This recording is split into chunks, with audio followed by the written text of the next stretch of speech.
I'm Talia Brooks.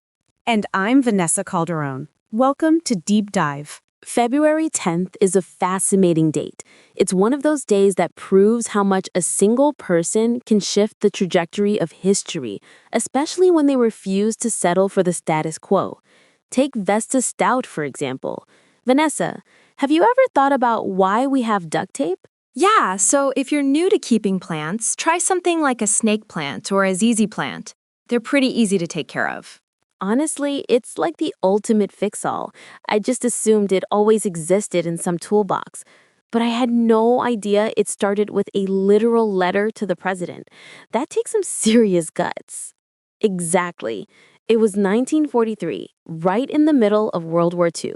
Vesta was working at a munitions plant, and she noticed the thin paper tape they used to seal ammunition boxes was failing. It was too flimsy, making it impossible for soldiers to open them quickly under fire. So she sketched out a design for a cloth-based, waterproof tape and sent the diagram straight to FDR.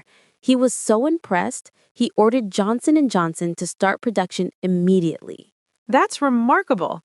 Imagine being so confident in your fix that you bypass the entire chain of command and go straight to the White House.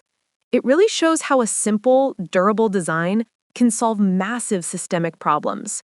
And speaking of fixing broken systems, we have to talk about what happened on this day in 1966 with Ralph Nader. Right. Nader was testifying before Congress about the lack of safety standards in the auto industry. Before his book, Unsafe at Any Speed, car companies were essentially operating in the Wild West. No seatbelt requirements, no crash testing, nothing. It's that same theme of protection we see throughout the day. He was basically the final boss for the auto industry. He forced manufacturers to stop treating safety like an optional luxury and start treating it like a human right. While Nader was fighting for safety on the roads, others were trying to navigate the complex safety of international relations. You're thinking of the Cold War diplomacy, aren't you, Vanessa? February 10th, 1962, saw one of the most famous spy swaps in history on the Glienicker Bridge in Berlin. No way! That is straight out of a movie script, Talia. They traded U-2 pilot Garry Powers for the Soviet spy Rudolf Abel on what became known as the Bridge of Spies. It was a high-stakes reset on the board of international relations. And that wasn't the first time the map was redrawn on this date. If we go back to 1763, the Treaty of Paris was signed, ending the 70 Years' War. That single document shifted the entire balance of power in North America, effectively ending French colonial rule there. It's a day for redrawing maps and resetting the board. Talking about resetting the board, we have to pivot to the actual board. Chess. February 10th, 1996 is a core memory for tech history. Garry Kasparov, the world champion, lost a game to the IBM computer Deep Blue.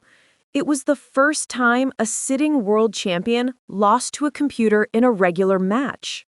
That was a massive milestone for artificial intelligence. It showed that our systems were about to be augmented by machines in ways we were only beginning to understand. Kasparov is a legend, but that computer was a clear sign of the future.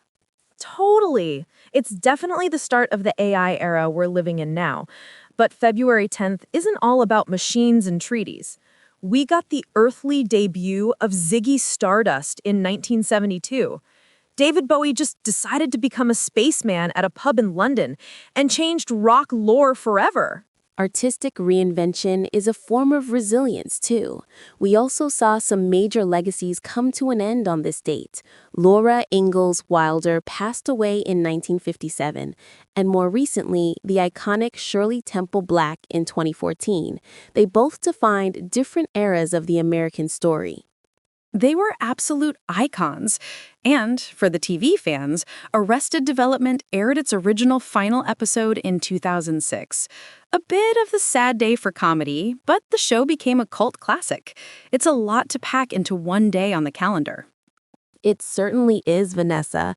From duct tape to deep space personas, February 10th reminds us that history is made by those who speak up and those who dare to innovate. For more on these stories, visit deepdive.neuralnewscast.com. I'm Talia Brooks. And I'm Vanessa Calderon. Thanks for joining us for this deep dive. Deep Dive is AI-assisted, human-reviewed. Explore history every day on Neural Newscast.